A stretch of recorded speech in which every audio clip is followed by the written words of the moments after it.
నమస్తే, నేను Vamsi. Welcome to I news. ఆంధ్రప్రదేశ్లో ప్రభుత్వ పాఠశాలల నమోదు గణాంకాలపై వైఎస్ జగన్మోహన్ రెడ్డి, విద్యాశాఖ మంత్రి నారా లోకేష్ వ్యాఖ్యలతో విద్యారంగంలో సంచలన రాజకీయ, సామాజిక చర్చ మొదలైంది. యూడీఐఎస్ఈ ప్లస్ డేటా ఆధారంగా ప్రభుత్వ బడుల్లో ఎన్రోల్మెంట్ తగ్గిపోతుందని జగన్ విమర్శిస్తుంటే, ప్రైవేట్ నుంచి ప్రభుత్వ బడులకు విద్యార్థుల మార్పిడి పెరిగిందని ప్రభుత్వం క్లారిటీ ఇచ్చే ప్రయత్నం చేస్తోంది.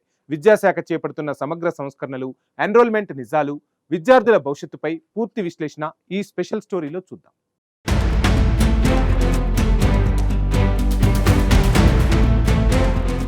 ఆంధ్రప్రదేశ్ విద్యాశాఖలో పాఠశాల నమోదు గణాంకాలు ఇప్పుడు తీవ్ర రాజకీయ, సామాజిక మరియు విద్యా విషయక చర్చకు దారితీశాయి.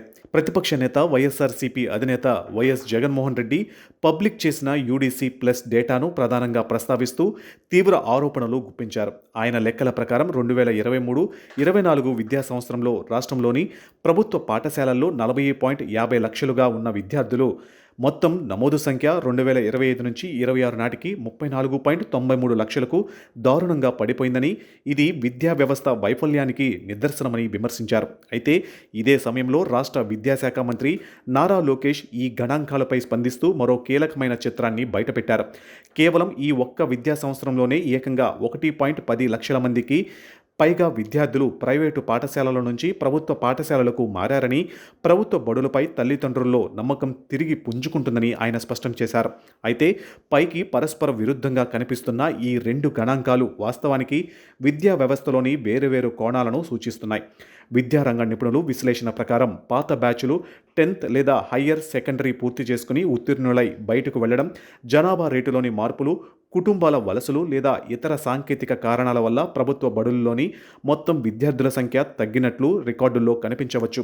కానీ అదే సమయంలో ప్రైవేటు బడులను వదిలి 1,00,000కు పైగా విద్యార్థులు ప్రభుత్వ విద్యా సంస్థల్లో కొత్తగా చేరడం అనేది స్పష్టమైన అడ్మిషన్ల మార్పిడిని ఎత్తిచూపుతుంది. కాబట్టి మొత్తం సంఖ్య తగ్గడం అండ్ ప్రైవేటు నుంచి ప్రభుత్వ బడులకు చేరికలు పెరగడం అనేవి రెండు వేరువేరు సమాంతర వాస్తవాలుగా అర్థం చేసుకోవాల్సి ఉంటుంది. ఇక యూడీసీ ప్లస్ నివేదికల్లోని విద్యార్థుల నమోదు వాటా వివరాలను లోతుగా పరిశీలిస్తే మరొక ఆసక్తికరమైన మరియు సానుకూల అంశం వెలుగులోకి వస్తుంది.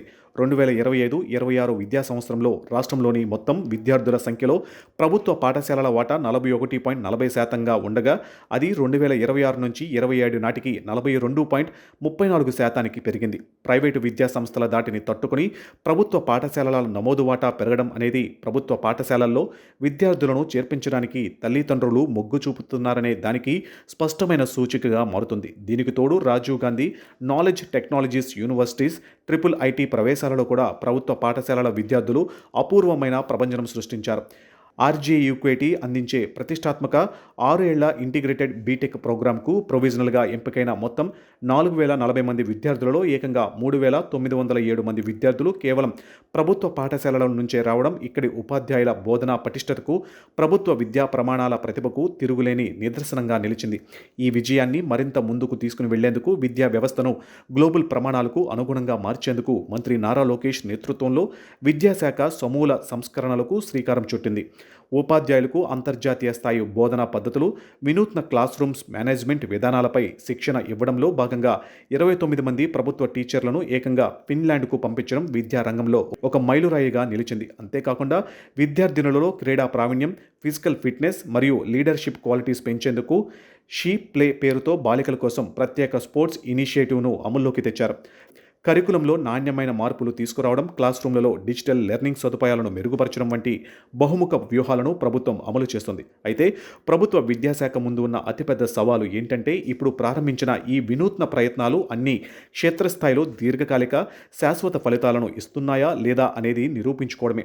రాబోయే రోజుల్లో మరింత ఎక్కువ మంది తల్లిదండ్రులు ప్రైవేటు బడుల వైపు చూడకుండా స్వచ్ఛందంగా ప్రభుత్వ విద్యా సంస్థలను ఎంచుకుంటున్నారా? విద్యార్థుల అభ్యాసన సామర్థ్యాలు గ్రామీణ మరియు పట్టణ ప్రాంతాలలో ఆశించిన స్థాయిలో పెరుగుతున్నాయా?